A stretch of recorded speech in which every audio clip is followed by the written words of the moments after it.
Berjumpa lagi dengan Ibu Yuni, channel belajar.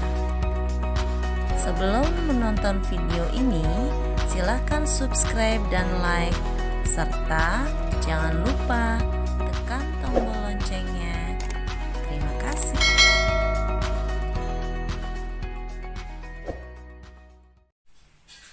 Halo, selamat pagi anak-anak. Bagaimana kabarnya hari ini?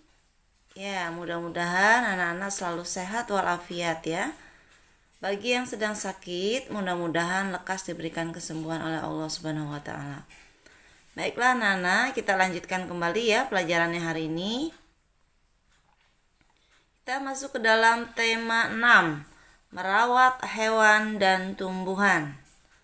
Subtema ketiga, tumbuhan di sekitarku. Anak-anak, hari ini adalah hari Selasa ya. Iya, tanggal 23 Februari 2021.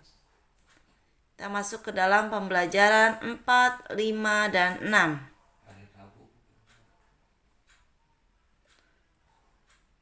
Kita perhatikan gambar yang akan kita pelajari ya. Yang pertama di sini ada gambar anak-anak sedang bermain ya. Di mana anak-anak bermain lompat tali secara bergantian sesuai dengan aturan permainan ya, sehingga mereka hidup rukun dalam bermain.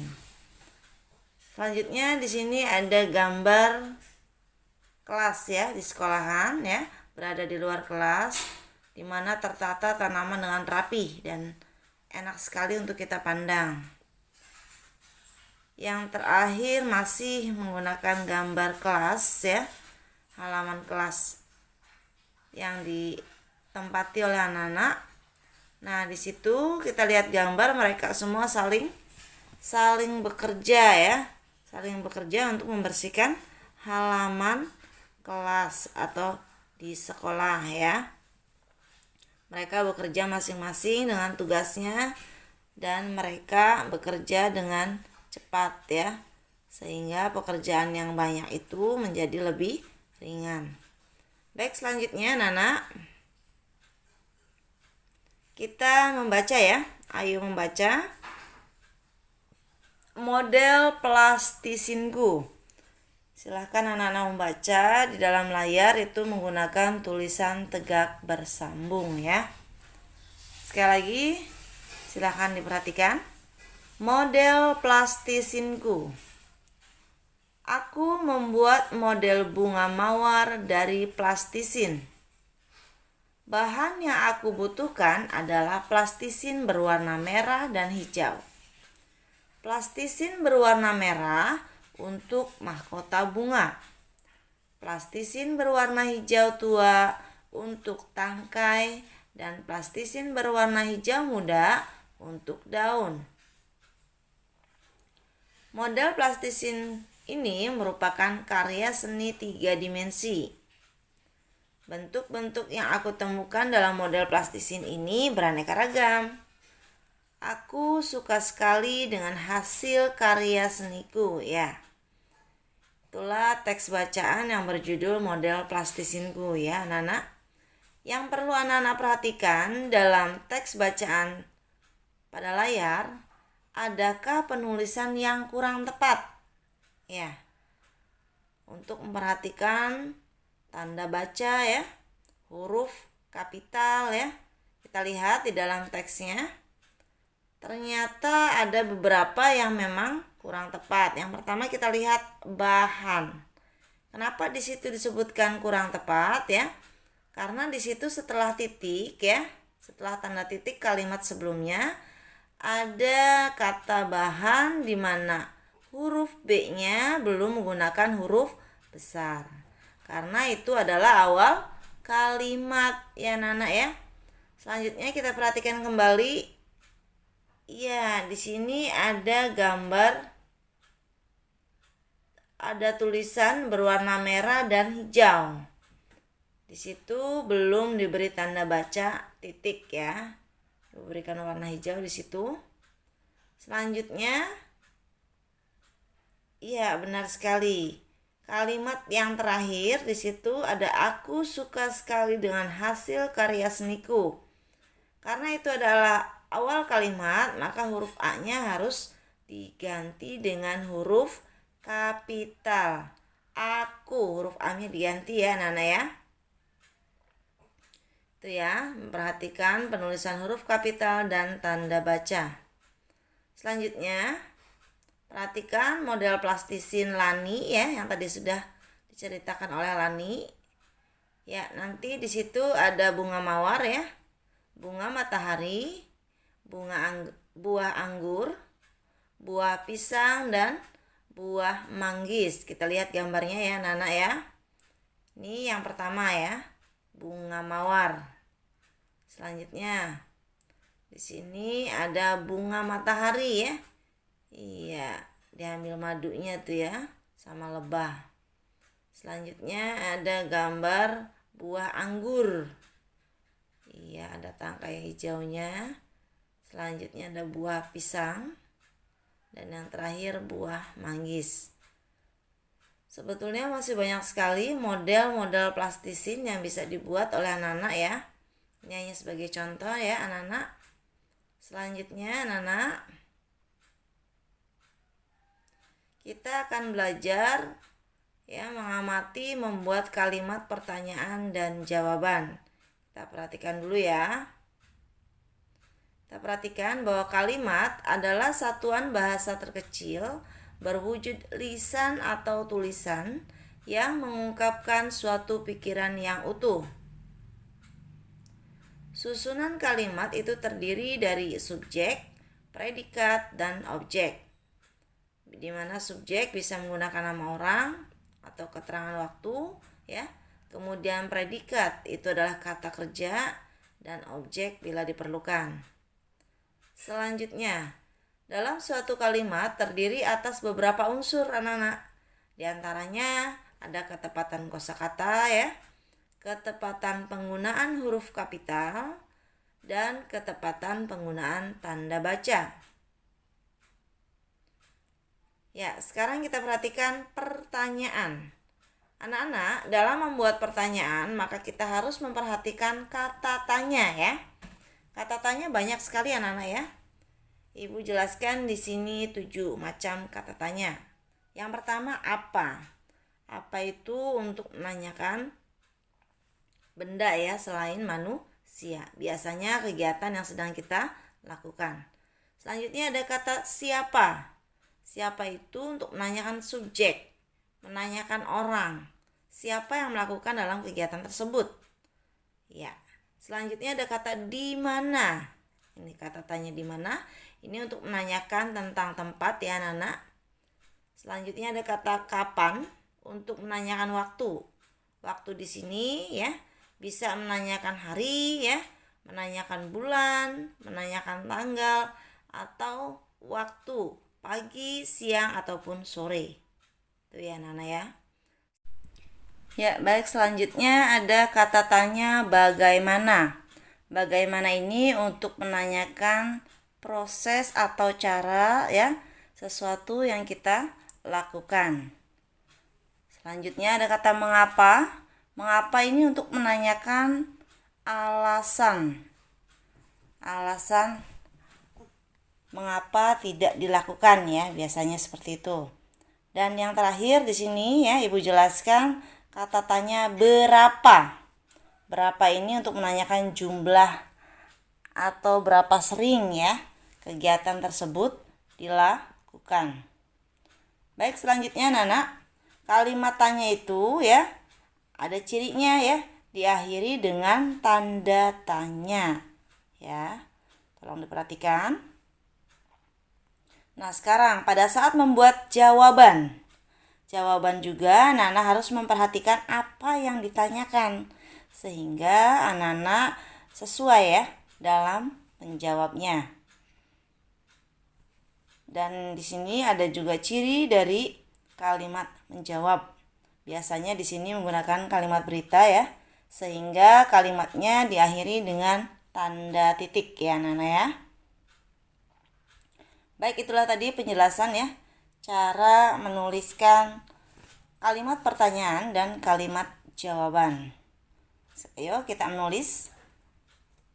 Coba anak-anak nanti buatkan kalimat tanya ya dan juga jawabannya. Yang pertama, tanyakan kepada temanmu contoh tata tertib ketika jam istirahat di sekolah. Di sini Ibu buatkan kalimat tanyanya. Ya. Bolehkah bermain di dalam kelas saat istirahat? Nah, ini tanyakan kepada temannya nih. Maka dijawab dengan kita tidak boleh bermain di dalam kelas saat istirahat. Perhatikan di dalam kalimat jawabannya di situ diakhiri dengan tanda titik. Sementara pertanyaan menggunakan tanda tanya akhir kalimatnya ya. Seperti itu. Selanjutnya Ibu berikan contoh kembali ya anak-anak. Bagaimana anak-anak membuat kalimat pertanyaan dan kalimat jawaban. Selanjutnya, tanyakan kepada temanmu tentang usaha untuk mematuhi tata tertib yang sudah disebutkan. Ya, pertanyaannya adalah, apakah kamu sering datang terlambat ke sekolah? Nah, ini ya menanyakan kegiatan anak-anak. Dijawab seperti ini. Saya datang ke sekolah sebelum jam 07 pagi ya. Jadi jawabannya saya datang ke sekolah sebelum jam 7 pagi anak-anak ya. Sehingga yang menjawab ini tidak datang terlambat ke sekolah. Masih dalam membuat kalimat pertanyaan ya anak-anak. Tanyakan kepada temanmu, apakah pernah melanggar aturan di sekolah? Nah, dibuatkan kalimat pertanyaan contoh dari Ibu. Apakah kamu pernah tidak mengerjakan PR? Nih, kita menanyakan kepada temannya ya. Nah, kemudian dijawab oleh temannya. Iya, pernah. Dan saya diberi sanksi, diberi tambahan 2 soal PR lagi oleh ibu guru. Nah ini ya, jadi kalau seandainya anak-anak itu tidak mengerjakan tugasnya dengan baik, maka akan diberikan sanksi ya atau hukuman ya. Di sini sanksinya berupa belajar kembali ya. Belajar kembali dengan menambahkan 2 soal PR lagi. Ya anak-anak, jadi silahkan anak-anak tidak sampai tidak mematuhi aturan ya. Anak-anak harus mematuhi aturan yang ada di sekolah ya. Dan anak-anak juga tidak boleh melanggar aturan ya anak-anak ya. Baik, selanjutnya kita mengamati percakapan ya. Percakapan di sini ada Lani ya. Hari ini aku mendapat tugas piket kelas. Udin berkata, sama Lani, aku juga piket hari ini. Lani menjawab, setelah menyapu lantai kelas, kita menyiram tanaman di depan kelas. Dijawab oleh Udin, tentu Lani, kita tidak boleh lupa menyiram tanaman. Nah, yang akan Ibu jelaskan dari teks percakapan di atas ya. Yang pertama adalah setiap kelas wajib menjaga kebersihan kelas dan lingkungan sekolah. Yang kedua, setiap kelas membuat jadwal piket. Yang ketiga, setiap siswa mendapat giliran 1 hari piket. Yang keempat, setiap siswa wajib melaksanakan piket untuk menjaga kebersihan sehingga nyaman dalam belajar. Dan yang terakhir, bagi siswa yang tidak melaksanakan piket, maka akan diberi sanksi berupa harus melaksanakan piket hari-hari selanjutnya ya. Itu adalah sebuah aturan dalam sebuah kelas ya. Baik, Ibu lanjutkan anak-anak. Kita perhatikan gambar di mana di situ gambarnya ada di halaman kelas atau di sekolah ya. Semuanya sedang membersihkan halaman ya. Kita lihat. Hari ini adalah hari Jumat anak-anak ya. seluruh siswa melakukan kegiatan Jumat bersih. Mereka bersama-sama membersihkan lingkungan sekolah. Mereka mendapatkan tugas masing-masing. Ada yang menyapu lantai, menyapu halaman, menyiram bunga, memotong tanaman, mengambil daun kering di dalam pot, dan mengumpulkan sampah dalam karung. Mereka sangat semangat melakukan tugasnya. Mereka melakukannya dengan kerjasama, sehingga pekerjaan menjadi ringan dan cepat selesai. Kerjasama ya anak-anak itu dapat menciptakan kerukunan ya. Selanjutnya kita perhatikan ya, kita akan belajar berhitung. Kita lihat teks bacaannya dulu ya.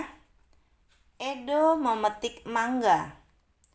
Mangga yang dipetik Edo seberat 5 kg.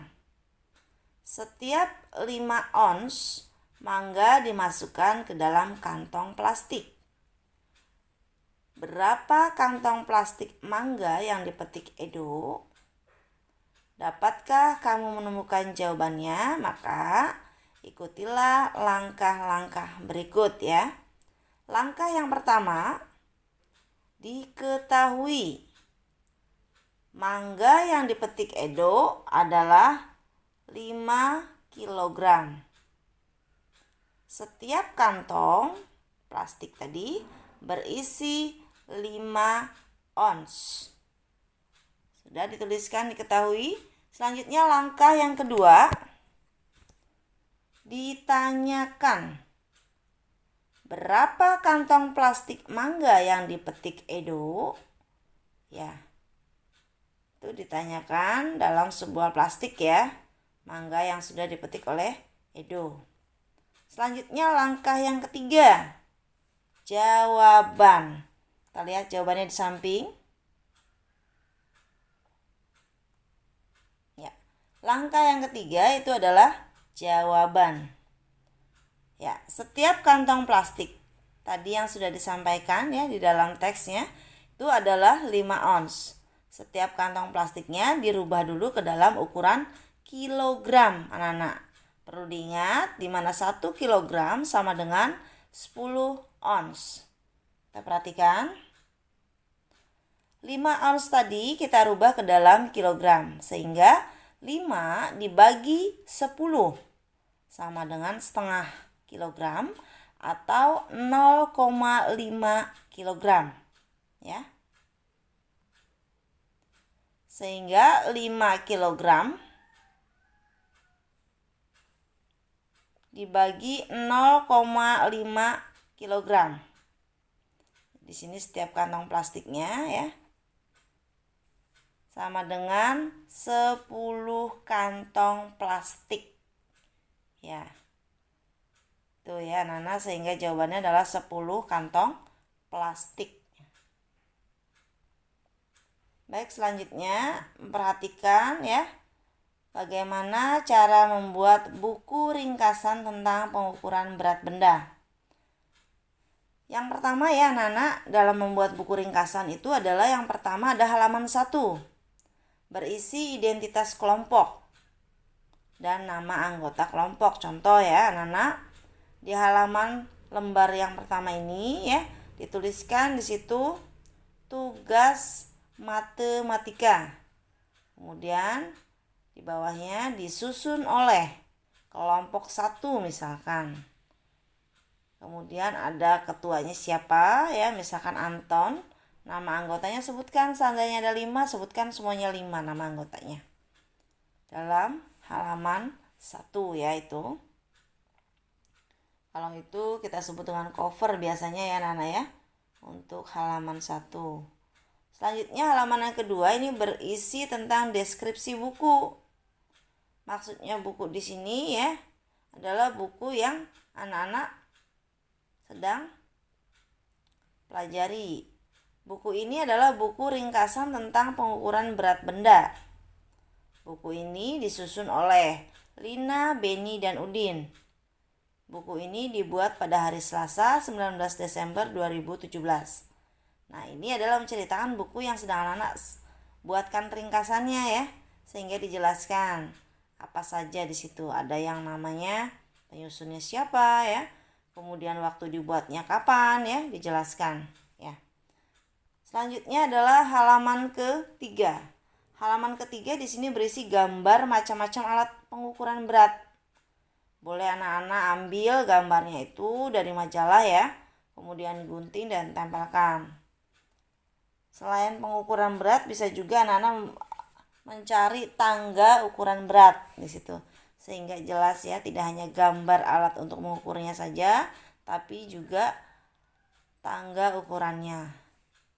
Selanjutnya yang keempat, halaman 4 ya, berisi tentang penjelasan ons dan kilogram serta 5 pertanyaan tentang topik itu. Dijelaskan nanti di halaman-halaman 4 itu ya, penjelasan perubahan dari ons ke kilogram, dari kilogram ke ons, dari ons ke gram, dan lain sebagainya. Kemudian anak-anak membuatkan 5 pertanyaan. Contoh, 1 kilogram sama dengan titik-titik ons. Nah, itu adalah jawabannya 10 ya. Dan selanjutnya, ya, ini adalah contoh kalimat untuk pertanyaan ya, perubahan dalam ukuran berat. Selanjutnya adalah halaman ke-5. Halaman ke-5 ini ya, berisi 2 soal cerita ya, dan jawabannya tentang berat benda dengan menggunakan satuan ukuran kilogram dan ons. Ya, anak-anak nanti membuatkan soal cerita ya di situ, kemudian menjawabnya juga ya. Yang pertama menggunakan ukuran kilogram, yang kedua menggunakan ukuran ons. Ya, halaman terakhir, halaman 6, anak-anak mengucapkan kata terima kasih. Ayo kita terus belajar ya. Nih, halaman 6 ini adalah pemberian semangat dan ucapan terima kasih setelah membuat buku ringkasan tentang pengukuran berat benda. Baiklah, anak-anak, itulah tadi pembelajaran kita hari ini ya. Tema 6, subtema 3, pembelajaran 4, 5, dan 6. Tugasnya hari ini adalah yang pertama, memberi tanda centang pada kegiatan yang menunjukkan kerjasama. Bisa anak-anak lihat dalam buku LKS halaman 59, nomor 1, 2, dan 3. Selanjutnya yang kedua adalah mengerjakan soal matematika dengan mengubah ukuran berat. Bisa anak-anak perhatikan atau anak-anak lihat dalam LKS halaman 60, nomor 1, 2, 3, 4, dan 5. Sekali lagi anak-anak, bahwa semua jawaban di buku LKS ya. Anak-anak menjawab di buku LKS. Demikian anak-anak hari ini yang bisa Ibu kita berikan pelajarannya. Mudah-mudahan anak-anak tetap semangat dengan pembelajaran jarak jauh ini dan rajin belajar. Ucapkan terima kasih. Sekian video pembelajaran kali ini. Mudah-mudahan bermanfaat buat anak-anak. Tetap semangat belajar ya anak-anak. Akhiri. Assalamualaikum.